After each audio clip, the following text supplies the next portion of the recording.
A day of high-level negotiations between the US and Iran has concluded in the Swiss resort town of Bergenstock.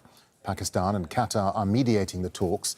Vice President JD Vance is leading the US delegation. Special Envoy Steve Witkoff and President Donald Trump's son-in-law Jared Kushner are also part of the team. Well, the Iranian delegation was led by Foreign Minister Abbas Araghchi and the Speaker of Parliament Mohammad Bagher Ghalibaf. It also included officials from the central bank and the oil industry. Well, speaking in Switzerland, Qatar's Prime Minister Mohammed bin Abdulrahman Al Thani called the meeting historic. This meeting, how historic is that event and how significant is that agreement, not only on the security of the region, but also for the security of the world and for the global economy. What we have done and what we have achieved, we wouldn't achieve it without the dedication and the hard work that was done by you, Mr. Vice President, and Mr. Steve Witkoff and Jared Kushner, Prime Minister and Field Marshal, and also on the Iranian side, Dr. Ghalibaf and Dr. Araghchi. I would like to thank all of you for your leadership. Well, earlier, Vice President JD Vance said President Trump has empowered his team to find a diplomatic resolution in Bergenstock. He's hoping the US and Iran can turn over a new leaf. What today really represents is the beginning of a technical negotiation that's not going to solve every disagreement, but is going to allow us to sit together as teams for the first time really in history to figure out what matters most to the respective parties, to settle those issues, to solve those issues, and get to a better tomorrow. The reason why the political leadership of the respective countries is here is because we wanted to, first of all, set up the structure for these technical negotiations, and second of all, make sure that our teams have our full support and know they can always call on us to break through any barriers.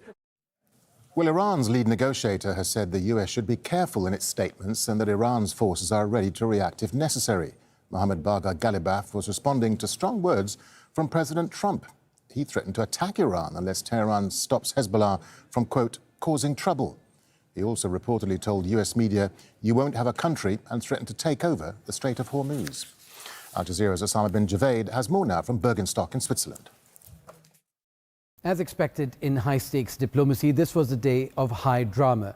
From the very onset, we were in the room and we saw the Iranian foreign minister kickstart this by meeting the Pakistani prime minister and telling him that they will not be entering the room while the media was there. So they were opening statements and then the Iranian delegation arrived. The first round went well. There were initial statements that were made, and then came the tweet by the US president. And since then, there have been multiple highs and lows during these negotiations. It was supposed to be a day of formulated talks where they would talk about the Strait of Hormuz, the issue of Lebanon, and a ceasefire there, and as well as the nuclear issue and related sanctions. But the Iranians say they have made some progress because of discussions on the nuclear issue, some sanctions relief, oil exports, and the Americans came in with the hopes that they are going to make headway over the nuclear issue. But the underlining factor of all of this is the mistrust that continues to exist between these two sides, especially compounded by the statements that we've been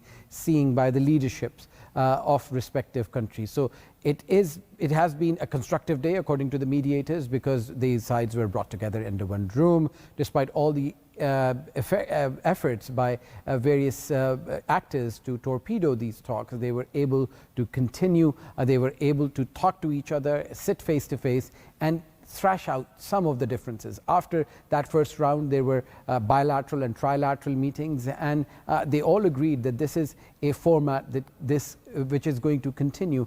Now, we'll have to wait and see what the final outcome is. Where do they go after these marathon talks here in Bergenstock in Switzerland? At what level these committees continue? We've heard from the Qatari Foreign Ministry talk about how there's going to be three main components of this. One about the implementation, second about looking at progress, and the third about the final draft of what this agreement is going to look like. A 60-day period to thrash that all out, according to experts, which might be extended if both sides agree to it. So all in all, a day where there were highs, there were lows, there was no breakdown if there was no breakthrough, and the world waits to see what happens in Lebanon, what happens on the Strait of Hormuz, and what happens on the nuclear front. Osama bin Javed, Al Jazeera, Bergenstock, Switzerland. Al Jazeera's Al-Miqdad Al-Rawaid has more on the talks from Tehran.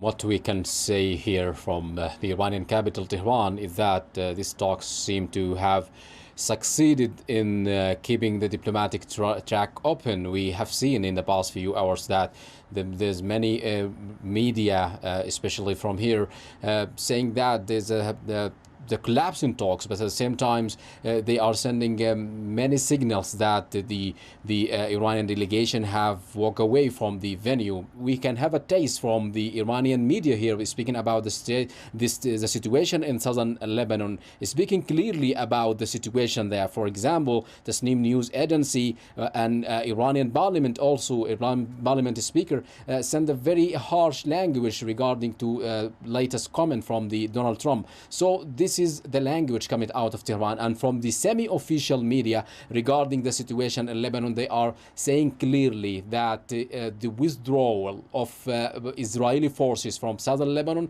is being one of the main demand for them to move forward with the negotiation. But at the same time, we have seen there is no clause of diplomatic track. They travel to the Switzerland to move forward with the negotiation. But at the same time, it could be a huge setback for them to move forward with the other clauses within the Memorandum of Understanding. Well, joining me now from Washington, D.C. is retired General Mark Kimmitt. He also served as U.S. Assistant Secretary of State for Political Military Affairs. General Kimmitt, the Vice President JD Vance says the talks today were constructive. What is Vance's messaging here? Is he trying to stay positive? And do you think there were genuine signs of progress today? Well, I think the most important sign of progress was the fact that the technical negotiators from both sides are remaining in Switzerland, hopefully to hammer out some of the key issues, primarily in the nuclear file. These technical details are very much down in the weeds. We don't need the major leaders appearing.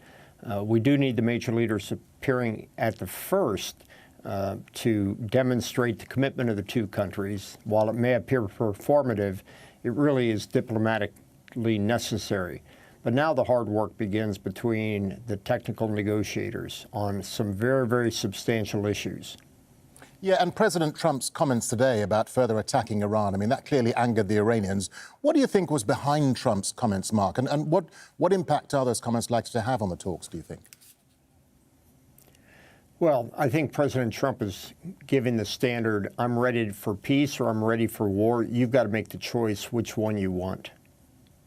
And the main issue between the Americans and the Iranians is the nuclear issue, but Lebanon was included in the MOU. How does the Lebanon-Israel factor now complicate these talks, do you think? Talk to us about that. Yeah, it complicates it tremendously. I think it was foolish of the Iranians to couple that file with the U.S.-Iranian negotiations, and I think it was foolish of the Americans to buy into that.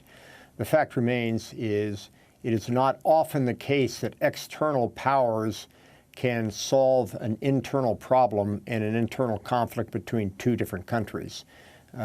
Certainly, Hezbollah is not a country, but it's a proxy of Iran, and even though it depends on Iran, it's not going to take all of its orders. And you can pretty much say the same thing for Israel.